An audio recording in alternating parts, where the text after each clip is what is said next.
Senator Marcoleta, definitely, for resolution na. We're about to file it already. This week yung kay Marcoleta. Yeah. Magkasampayan ng kaso na, sa sandigan na yan. Ha? Plunder. Ha? Kasama po dito yung mga correspondence niya, sila defensor, yung mga na-implicate po natin. Kasama yan, kasama sila. I don't know kung same forum yan, no? Same forum. Mga minamahal kong mga kababayan, nakikita po ninyo yung pattern sa mga nagdaang araw. Mas uunahin po nila yung tao na nagmamalasakit sa inyo para palitawin natin ang katotohanan. Ngunit yung taong nasa likod ng lahat ng kasalanan ito ng pagnanakaw, hanggang ngayon ay wala pa po silang ginagawang pag-uusig. Meron na pong isang demanda kay Martin Romualdez na nakabinbin pa April 2026. Yung isa na inakusahan na dating kalihim ng DPWH ay kanilang kinasangkapan upang siya din ay maging state witness. At siya yata ang gumawa ng paraan para ma-discharge siya sa kanyang naunang asunto. So makikita po ninyo, wala na po tayong kakampi. Ang kasalanan ko lamang po yung paglingkuran kayo, kung kasalanan pong matatawag yan. Na humarap sa kanila ng buong tapang para sa ganon ay malaman ninyo ang totoo. Malaman ninyo kung sino ang nagkasala sapagkat gusto nating papanagutin lahat ng mga taong ito. Ngunit kapag ako'y kanilang inaresto, hindi na po matutuluyan. Akala po nila ay maililibing ito sa limot. Ang isa pa pong inaasahan nila ay hindi na po ako makakasali doon sa impeachment proceedings na nakatakda pong magsimula sa susunod na linggo. Sa mga tweet, 2 ibon sa isang putok, mga kababayan. So talagang maliwanag na planado po ito, mga kababayan, kasi 2 linggo bago nagpahayag ang ating ombudsman, sinabi na rin ni Ping Lacson na tila siyam pa na senador ang makukulong. Parang alam na niya ang mangyayari. Gaya po ng nauna ko nang ipinahayag sa inyo. Alam kong gagawin nila ito. Alam kong aarestuhin nila ako. Alam kong ikukulong nila ako. Ngunit hindi po dahilan yan para tumigil ako sa paglilingkod sa inyo. Kasi po iisa lang ang paraan ko upang paglingkuran ng taong bayan dahil sa pagtitiwalang ibinigay nyo sa akin. Malit na bagay po ang sakripisyo na aking aharapin. Kung ang katumbas po nito ay maipakita natin ang kahalagahan ninyo bilang mamamayan ng ating bansa. Kahit po sa mahirap na kalagayan natin ito, mga kababayan, pinakikiusap ko sa inyong lahat, wag po tayong pumayag na basta-basta na lang nila baluktutin ang katwiran. Alam ko po ang promotor nito ay ang ating ombudsman sapagkat nung kami po ay nagtatalo-talo sa bulwagan ng Senado, isa sa amin ang nagsabi na sometimes we have to bend the law. At sumagot po yung ombudsman nang tinanong siya kung tama ang kanyang sinabi. Alam na po ninyo kung yung sinagot niya. Yes, sir. Huwag po tayong pumayag na gano'n ang mangyari. Kahit ano po ang mangyari, ilaban po natin ang katwiran. Dahil ang katwiran po ang magpapalaya sa atin. Ito ang magbibigay sa atin ng tagumpay bilang mamamayan at bilang isang bansa. Naniniwala po kasi ako na kahit sa anong laban, lalo na po yung laban na para sa interes ng ating bansa, kinakasihan po tayo ng ating Panginoong Diyos. At hindi siya papayag na magtatagumpay ang nagbabaluktot ng katwiran. Kailanman ang kasamaan, mga kababayan, ay hindi po magtatagumpay. Magpapail na ng kaso. Nakatakda na raw po sila maghain ngayong linggo sa Sandigang Bayan ng kasong plunder laban po kay Senator Rodante Marcoleta at dating congressman na si Mike Defensor. Kaugnay ng umano'y hindi pagdideklara ng 75 million pesos na campaign donations. Binibigyan ko po ng din hindi daw po dineklara ang 75 million pesos campaign donations noon pong 2025 midterm elections.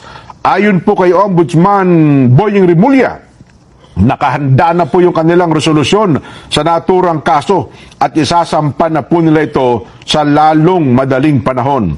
At sinabi rin niyang may iba pang correspondent na isasama sa pareho pong kaso.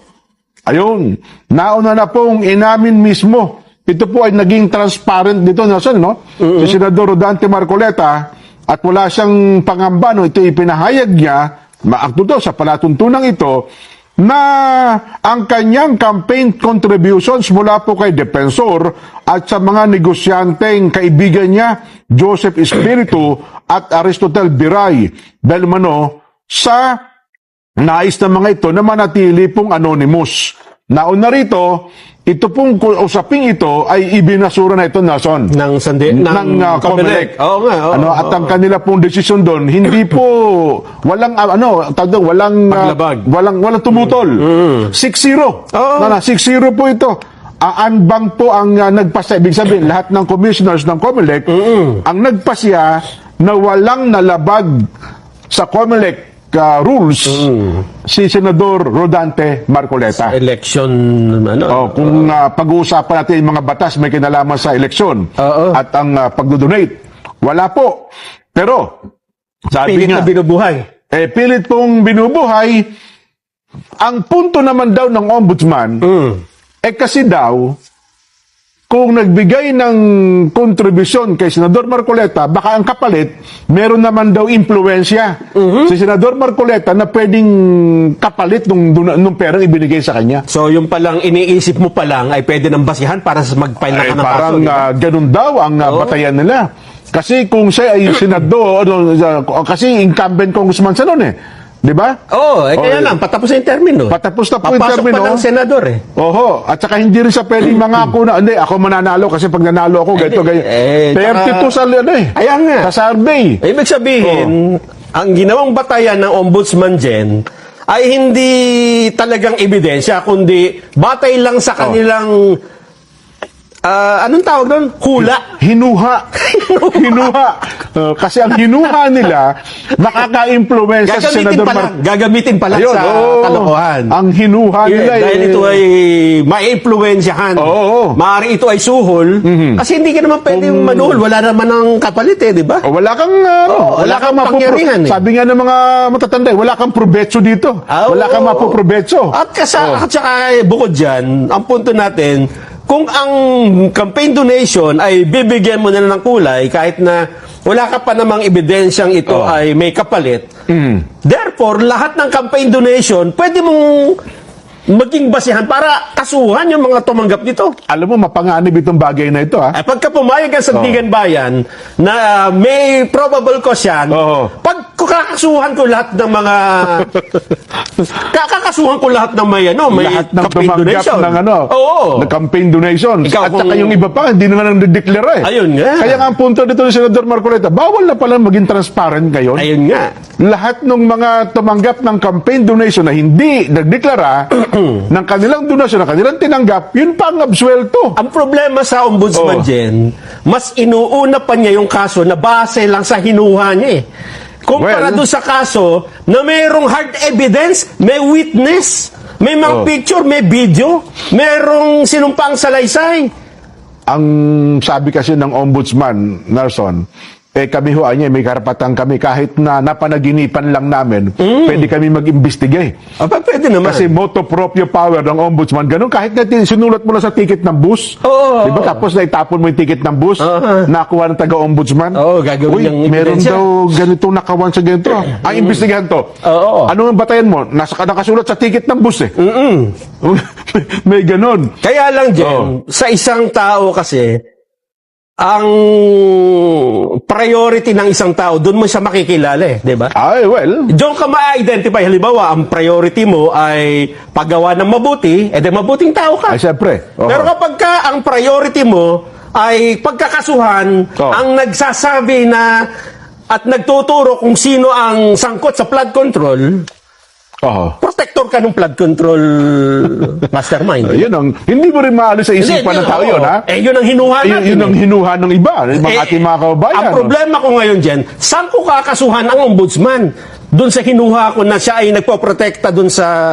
Wala. Impeachment mo, i-file ka ng impeachment complaint laban sa ombudsman. Hindi ba Kasi pwedeng- impeachable official yan eh. Mahirap namang ganon dahil sa, siyempre, mahabang Proseso, proseso. oo. Hindi ba pwedeng sa kalsada ko gawin to? I-announce ko na. I-announce ko na yan. Oo. Di ba? Hindi ba pwedeng dun sa ombudsman mismo, dun sa tapat nila, doon ko sabihin na, kinakasuhan ko yung ombudsman nyo. Bakit? Kasi mas inuuna pa niya yung batay lang sa hinuha niya eh. Kaysa dun sa kaso na may matibay na ebidensya. May witness. Merong ebidensya, may mga dokumento. Ba't kukunin mo, unahin mong kasuhan yung... Bigla ko tuloy naalala na so, noong DOJ Secretary pa si Secretary John Boying Rimulya. Kasi dati, di ba, nung siya hindi pa DOJ Secretary, maraming kaso ang DOJ na laging talo. Kasi hindi daw airtight, hindi, meron silang tinatawag eh, di ba? Tama. Kaya tinataas niya yung evidence level na isasampan ng mga piskal, sa mga Hindi korte. ka basta magkapile ng kaso Hindi, kung hindi ka may ma- butas, di ba? Well, Kasi hindi pwede. madi-dismiss eh. Yes, sayang lang yung effort nila. Kaya dapat daw airtight, talagang matibay na matibay. Para pag isinampa ng piskal, ng DOJ sa korte, dapat guilty yung kinakasuhan nila. Yes. Kasi pero, magsasayang ka lang ng resources eh. Yun na nga, yun ang Magpapail ka ng kaso, walang kakwenta-kwenta eh. sayang lang. Pero ngayon sa ombudsman, parang naiba ang Hindi. sitwasyon. Kaya nga yung kaso ni Senador Joel Villanueva, hinog na, pero hindi pa pinapail kasi hinihinog pa lalo. hihinugin pa lalo. Ganun ba? Yun ang nakapagtataka. Bakit yung hinog na ay pinapahinog pa, samantalang itong iniisip mo pa lang, Kinakalburo pa hinog. ipapail mo na. Binihinog sa pilit Ayan well, sabi naman sa part naman ni Senador Marcoleta, nakahanda naman daw po sa magpa-aresto eh. Ayun nga. Sabi niya po talagang kasi yun po yun ay utos ng korte. Halimbawa, At diba? yung mga law enforcers naman ay sumusunod lang sa utos ng korte. Kasi pag hindi nila sinunod dyan, mabigat ang kasasapitin ng ating mga law enforcement agency. No? So, Totoo yun. Oo, wala tayong problema kung yan ay talagang umusad. Ang problema natin ay yung ombudsman kung bakit sa ganon, di ba? yun. Ngayon ako nakakita ng ganon dyan eh, na hindi nyo ba naisip yun, mga babayan? Merong flood control anomaly. Ang tibay ng mga batayan nila. Ang laki, ang daming mga witnesses. Kahon-kahon ang ebidensya nila dyan. Tapos unahin mo yung malit na kaso na ilang milyon yan, Jen? 75 million. 75 million compared doon sa billion, trillion. At ito, ninakaw, kaba ng bayan. Totoo. Itong kabila, maliit na halaga, hindi pa ito pera ng gobyerno. Ito pa ay donasyon ng pribado. Private money to. Hindi ito galing sa pera ng taong bayan. At hindi ka pa sigurado nung naaayunan ka ng Sandigan Bayan dahil pagka inayunan ka nga, magkakaroon ng dilema na kung pwedeng gawing basihan yan, yung campaign donation, paano yung ibang tumanggap ng donasyon? Ayan. Paano kung mag-file din ng mga kaso yun? At saka ito daw kasong ito, Nelson, test case ito kasi first time Yun na nga. merong ganitong kaso. Ayun nga, oo. Sabi nga ni Senador Marcoleta ay Sige. kauna-unahan sa kasaysayan daw nila. Ang problema mo dito, kung lalabas ang sa pagkatay plunder, kung ikaw yung imbestigahan at pwede ka nang ipag-utos na arestuhin. Kasi walang bail recommended. No bail recommended, plunder, Nelson. Ewan ko lang dyan, kung merong huwes na nag-aral ng napakaraming taon at nagkaroon ng karanasan sa pagdidesign ng kaso, ang papanig sa ganyang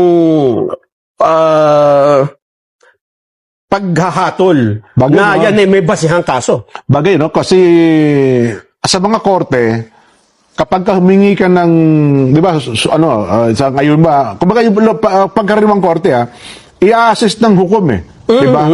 O, tama ito. Matibay ang batayan mo. Sige, magpalabas tayo ng warrant of arrest. Pero, kung makikita ng korte na, parang walang kasaysay-saysay ito first time. Ayun, lalamukusin yung Pati ako kalasangkapanin mo pa ako eh. Idadamay mo pa ako sa... Kasi Diba? nga, Ganon. mapapahiya rin yung hukom pagka yan. Halimbawa, ha? Oo. Halimbawa, nag-prosper. Tapos nahatulang pang guilty. Oo. Merong panahon yan para iakyat sa Supreme Court eh. Ay, totoo. Pagka sinabi ng Supreme Court, hukom, bakit mo pinayagan itong walang mapapahiya kasi yung ano. Kapag yan ay nakarating pa hanggang doon sa kaitas-itasang hukuman at siniyasat na ay ito ay politically motivated case. Ganon. Nagpakasangkapan kayo. Nagpakasangkapan. Pero, Mali yun. ako naman, so tingnan natin, due process of law. Tingnan natin, ang proseso ng batas, kung ito nga ba ay mangyayari. Pero mapipigil ba halimbawa, Nelson, Yan na, ito na. Ito na. Ito na. Halimbawa, yung kaibigan natin, sa isang alias na pangalang Tinig. Oo. Nakatotohanan. Tinig na karunungan. Okay. Sinabi niya, pag kinulong niyo si Senador Marcoleta, sasama ako sa kulungan. Una, hindi siya pasasamahin. Bakit? Bawal eh, bawal. Ganon? Ang problema, Isasama pa niya yung kaibigan niya, si Jen. yun ang problema. Halimbawa, 100,000 ang gustong sumama. Nakakapit sa katawan Nakakapit. ni Senador Marcoleta. Ayun ang magiging problema. Kasi magkaka-traffic dun sa sasakyan. Sa tanggapan ng ombudsman o Sandigan Bayan. Kung saan man yan. Diba? Ganon. Halimbawa, ako, nakakapit ako sa hitan ni Senador. Pag hinuli niyo to sa... Hindi pa yun. Diba? Diba? Nakita nila. Na ganun pala, makakasimpat siya kasi yung halimbawa, yung mga hindi pumunta dun sa rally kahapon. Nakita nila, ginaganyan nyo pala kami, ha? Baka kasi yung mga nasa... Kapag nananawagan pala kami ng transparency at accountability, ganito pala gagawin nyo sa amin. Iipitin nyo yung nagpapail ng mga kaso. Iipitin nyo yung nagbubulgar ng nakawan sa gobyerno. Baka kasi yung damdamin ng iba, hindi mapigilan, maglabasan ng bahay. Kasi kung sino pa yung nagsasabi ng katotohanan, yun pa ang ginigipit ninyo. Ayun ang kitang-kita. Kitang-kita dyan eh. Wala akong... Yun nga ang nagtataka ako ngayon. Kasi nung mga unang panahon, kahit yung batas militar, ano pa sila nun eh, yung parang hindi... Di ba pagka nakabasa ka ng mga salaysay ng mga parang dinadaan pa na nila sa...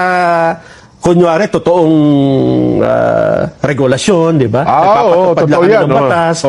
At saka, ginagalang ang korte, yung mga desisyon. Siyempre. Kahit nung martial law, may korte tayong gumagana eh. Kaya lang ngayon, parang garapalan eh, no? Parang harap-harapan ng walang kinikinalang batas eh. Sabi ko nga, naman nakaraan, may nagsabi sa atin, ano bang bansa natin ngayon, Nelson? Planet of the Apes na ba tayo ngayon? Di ba? Planet of the Apes na ba tayo ngayon? Nagkakaungguyan na, inuungguy na tayo yata. Ayun nga. Di ba? Ang problema, kapag ka napuno ang mga mamamayan, di ba? Yung pang sabi nga ni Fernando Po Jr., paano yan kapag ka napuno ang salo? Judge. Kakalusok. Ayun na. Di ba? Kasi ang tao ay may hangganan ng pasensya niyan eh.